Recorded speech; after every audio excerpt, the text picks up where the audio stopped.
Countdown for blast off. X minus 5, 4, 3, 2, X minus 1, fire.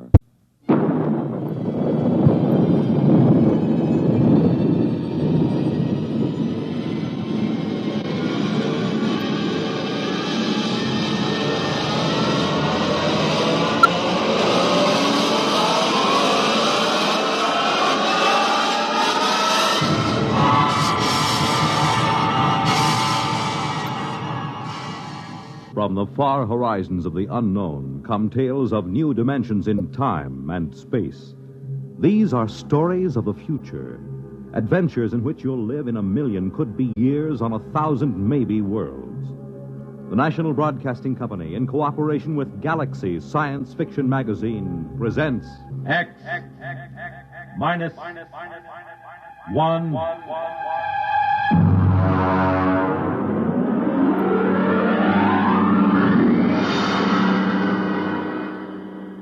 Tonight, At the Post by H.L. Gold.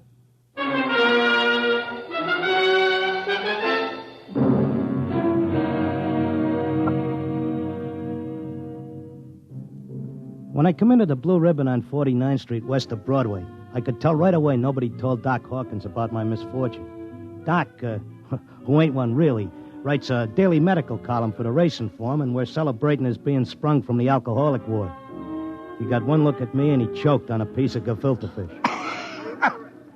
What happened? What happened? Look at that. Clocker's become a character. Now, lay off, Doc. Look at that, a gray flannel suit, a black tie. Clocker, where is your purple and green check sports jacket? Where are your two-tone suede shoes? Why, you've become a character. That was Zelda's idea. She wanted to make a gentleman out of him. Wanted to? Why, you two kids got married just before they took my snakes away. Don't tell me you've fit already. You don't know, Doc? No, what happened? Well, it was right after you tried to take the warts off the fire hydrant that Zelda started hearing voices. It got real bad. How bad? Well, she's at Glendale Center upstate. I just came back from visiting her. Well, did the psychiatrist give you a diagnosis? Yeah, I got it memorized. Catatonia dementia precox. Oh, rough. Very rough. The outlook is never good in such cases. Maybe they can't help her, but I will. Now, Clocker, you're a race handicapper. You run the best tip sheet on Broadway. But people are not horses. You've got to think of your public. For instance, what's good at Hialeah, huh? My bar bill is about to be foreclosed, and I can use a long shot. Those couch artists don't know what's wrong with Zelda. I do. You do? Well, almost. I'm so close I can hear the finish line camera clicking. Now, that's very interesting. Perhaps we can collaborate on an article for the Psychiatric Journal. All right, look. Look at these charts. Look, here. Huh? I use the same system I used to dope the races. Look, Zelda's got catatonia. She used to be a hoofer before we got married, and now she does time steps all day. Stereotype movements are typical of catatonia. You don't get it. She does time steps. The first thing you learn in hoofing, over and over. 10 or 15 hours a day. And she keeps talking like she's giving lessons to some jerk kid who can't get it straight. And I hear when these catatonics pull out, they don't remember much or maybe nothing. Protective amnesia. They work harder and longer at what they're doing than they ever did when they were regular citizens. And they don't get a red cent for it. I beg your pardon? I said they were getting stiffed. Anybody who works that hard ought to get paid. I don't understand what you're getting at. What are they knocking themselves out for if it's for free? Doc, I tell you, I miss that mouse. I gotta save her. She can't see or hear us, but she can sure see or hear something. And I'm gonna dope her. Clarker, it's too much for you. Too much for me, huh?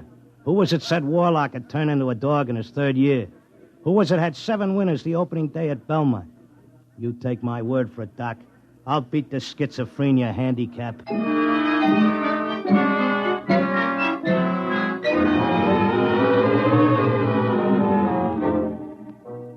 I hadn't been paying much attention to my tip sheet while I was doping a catatonia dodge. I tell you, I miss Zelda. I miss the bobby pins on the floor and the nylon stuck on a shower rack, the toothpaste tube squeezed from the top. I had to get her back somehow. Next day, I took a cab and went out to that place. I sat in the room and watched her dance. Oh, it was something. Because Zelda was worth watching, even with her eyes blank and her feet shuffling through that simple time step. Mr. Locke, visiting time is almost up. All right. Zelda, listen, Zelda. How long can they take to learn a time step? She can't hear you. Look, kid, I don't know who these squares are that you're working for, but tell them if they take you, they gotta take me too, you hear?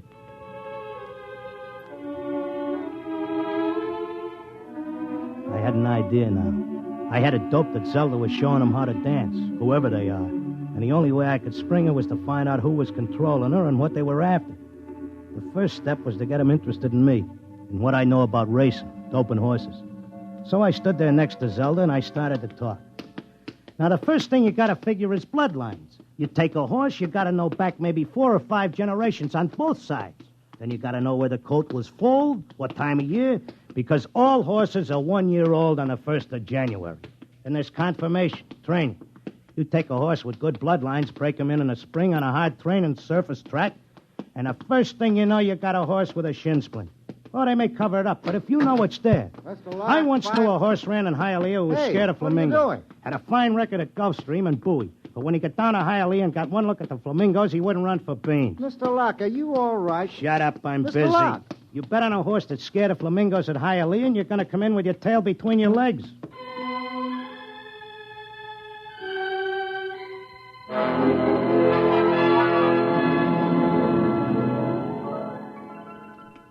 kept coming back every day. I'd just sit there next to Zelda while she did a time step, and I'd talk about horses over and over. And then finally, I started to hear voices. Clocker! Clocker! This way, Clocker, come this way. This way, Clocker. Come on now, come with me. Like it was a fog, I could see the attendant in his white coat, asking me questions, and I couldn't hear him. I knew I just kept on talking about the horses. And then suddenly I wasn't there. I was somewhere else. I was in a big square, and the buildings looked like the new Roosevelt Raceway, all modern. Or maybe like the World's Fair. There were trees and statues, and there were hundreds of people standing around, and they all looked scared. There was a little man with bifocals and a vest with pins and needles in it standing next to me. He looked scared. But I knew it had worked. I was on my way to Zelda. How did I get here? Excuse me, mister. How did I get here? I don't know. I can't take time for pleasure trips. I've got a customer coming in tomorrow for a fitting. She'll positively murder me if her dress isn't ready. She can't murder you. Not anymore. You mean we're dead? Don't ask me, but I don't think you're dead. That much I can tell you. Some of the people in the crowd were complaining they had families to take care of, while others were worried about leaving their businesses. And they all grew quiet when a man climbed up on a big platform in front. He was a very tall and dignified guy, and he had formal clothes and a white beard like the chief mourner at a politician's funeral. Ladies and gentlemen, please feel at ease. You are not in any danger. No harm will come to you. If you will listen carefully to this orientation lecture, you will know where you are and why. What is it? I don't understand. It's a pitch. Friends, I know you are puzzled at all this. Now let me explain. You've been chosen, yes, carefully screened and selected, to help us in what is undoubtedly the greatest cause of all history. You will learn more about it as we work together in this vast and noble experiment. What experiment? What is it? I got it picked. This is a pitch. These guys are out for something. Smells like a con. Let me state this in its simplest terms. Now, you know that there are billions of stars in the universe and that the stars have planets. A good many of these planets are inhabited. In almost all instances, the dominant form of life is quite different from yours. I am not of your planet or solar system. I am not formed as you see me. My true appearance would seem to be rather confusing to human eyes. Nuts, get to the point. Truth is, we are not here, and neither are you. Here is a projection of thought, a hypothetical point in space, a place that exists only by mental force. Actually, our bodies are on our own respective planets. What's he saying? What does he mean? Wait, he'll give us the convincer after the build-up. Our civilization is considerably older than yours. For many of your centuries, We have explored the universe both physically and telepathically, and during this exploration, we discovered your planet. We tried to establish communication, but there were grave difficulties. And it was the time of your dark ages. And I'm sorry to report that those people we did make contact with were generally burned at the stake. Here it comes. He's getting ready to slip us the sting. Oh, I don't think you ought to say a thing like that about a fine, decent gentleman. He's obviously very sincere. The problem we face is that the human race is doomed. The history of your race is a record of incessant wars, each more devastating than the last. And now, finally, man has chained the power of worldwide destruction. The next war, or the one after that, would unquestionably be the end not only of civilization, but of humanity, perhaps even of your entire planet. Then, why have we brought you here? Because man, in spite of his suicidal blunders, is a magnificent race. He must not vanish without leaving a complete record of his achievements. Now, this is the task we must work together on. Each of you has a skill, a talent, a special knowledge we need for the immense record we're compiling. Every area of human society must be covered. And so we need you urgently. Your data will become part of an imperishable social document that shall exist untold eons after mankind has vanished.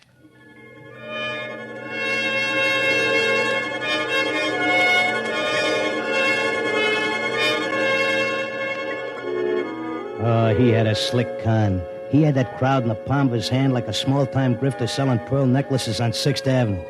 They all cheered. They were all flattered to think that they were joining in this vast project to make a record of the human race. After a while, they broke us up into divisions, and I got herded into a building marked Sports and Rackets.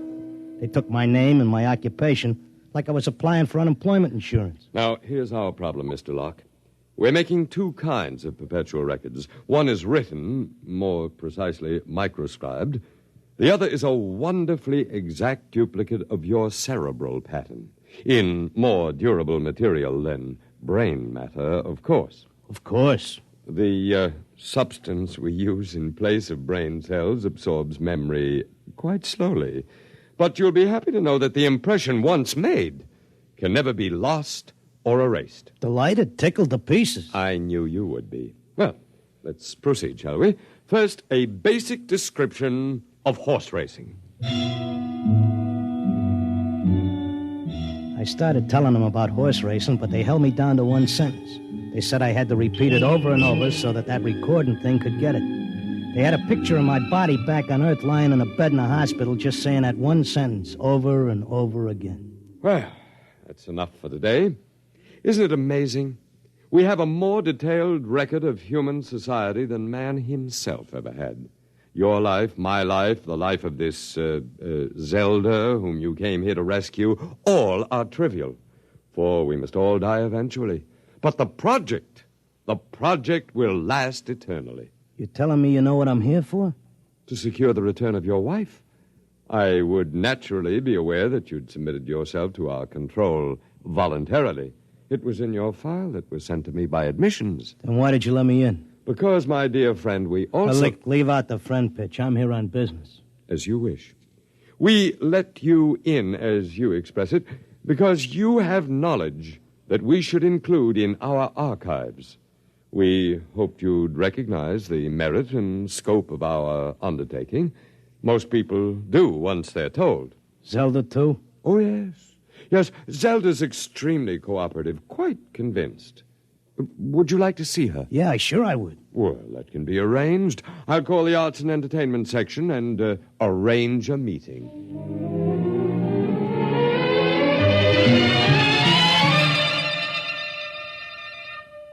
Zelda, baby. Clocker. Let's get out of here.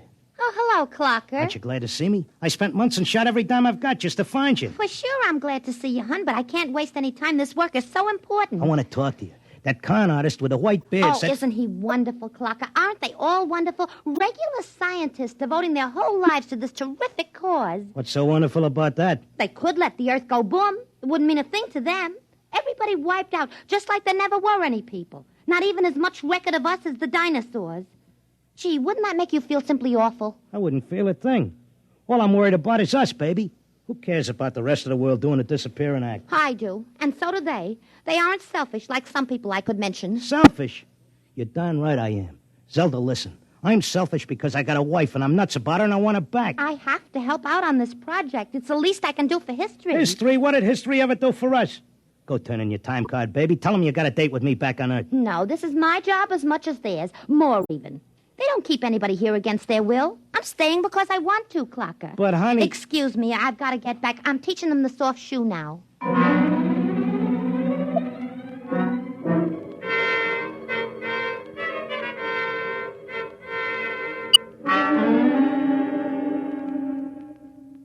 Are you satisfied now, Mr. Locke? Listen, take away the doom push and this racket folds. Listen, suppose you're all square. Suppose you're leveling. You're knocking yourself out because your guess is we're going to commit suicide. But is there any doubt of it? Do you honestly believe the Holocaust can be averted? I think it can be stopped, yeah. Listen, between these catatonics and me, we could tell them what it's all about. I notice you got people from all over the world here. They get along fine because they have a job to do and don't have time to hate each other. Well, it could be like that back on Earth. Mr. Locke, we have experimented in the manner you suggest, but a human psychological mechanism defeated us. Yeah? What was that? Protective amnesia. They completely and absolutely forgot everything they'd learned here. Well, what are the odds on me remembering? Well, you are our first volunteer. Look, I'll give you a deal. You let me out, and maybe I'll be the first case that didn't get amnesia, and I can tell the world all about this. I'll come back if I lame out. You can pick me up any time you want. But if I make headway, you gotta let Zelda go, too. That's a very reasonable proposition. We'll lift our control, Mr. Locke, for a suitable time. If you can arouse a measurable opposition to racial suicide, measurable, mind you, then we agree to release your wife and revise our policy completely.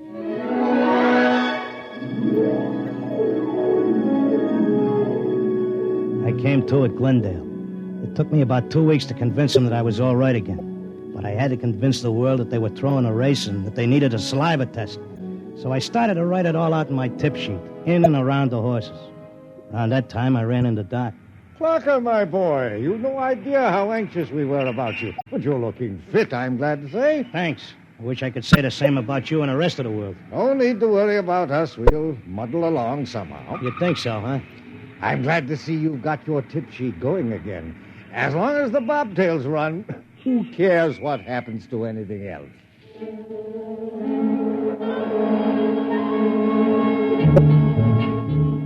Of course, nobody listened to me. I had posters printed telling everybody. I hired sandwich men to walk through the city. I made speeches in Columbus Circle. I told everybody doomsday was near. I sent letters to Congress, to the UN, editors of newspapers. Nobody paid any attention. I sneaked into the balcony of the General Assembly and tried to shout a speech, and they threw me out, very politely. I wrote the whole thing up for a magazine, and they printed it and sent me a check and told me if I had any more fiction, they'd be glad to run it. They kept trying to tell everybody the truth about the catatonics. We ought to go to the hospitals and get ourselves let in and have the aliens take over and show us where we're going. But nobody would listen. And then finally, I went back out to Glendale. Oh, Mr. Locke, we were wondering when you'd come visit your wife. You been away? I want my old room back. But you're perfectly normal. Give me half hour alone, and you'll be glad to give me my room.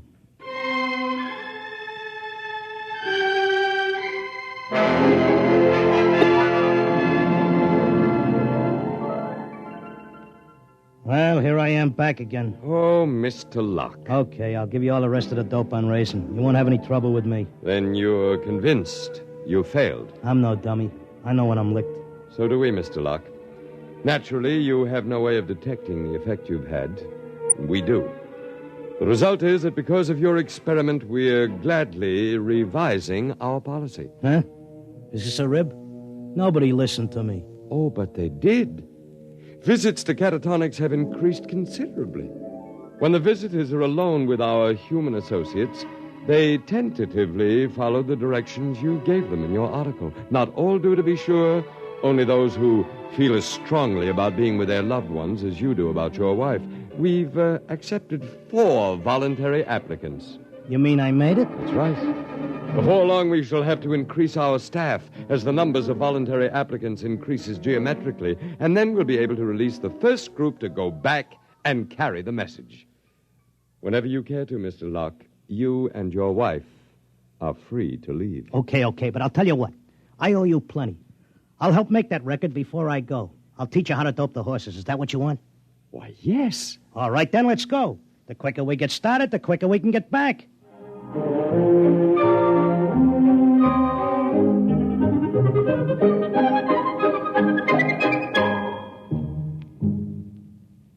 You have just heard X-1, presented by the National Broadcasting Company in cooperation with Galaxy Science Fiction Magazine, which this month features A Touch of E-Flat by Joe Gibson, a story with a warning.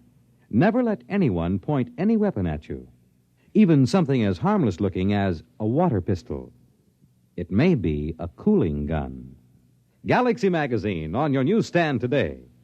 Tonight, X-1 has brought you At the Post, a story from the pages of Galaxy written by H.L. Gold and adapted for radio by Ernest Kenoy. Featured in our cast were Frank Maxwell as the clocker, and Thomas as his time-stepping wife, Zelda, Arnold Moss as the otherworldly one, John Griggs as the doc who wasn't one, really, and Sam Raskin as the confused little tailor with his mouth full of pins. Your announcer, Fred Collins. X-1 was directed by Kenneth McGregor and is an NBC Radio Network production.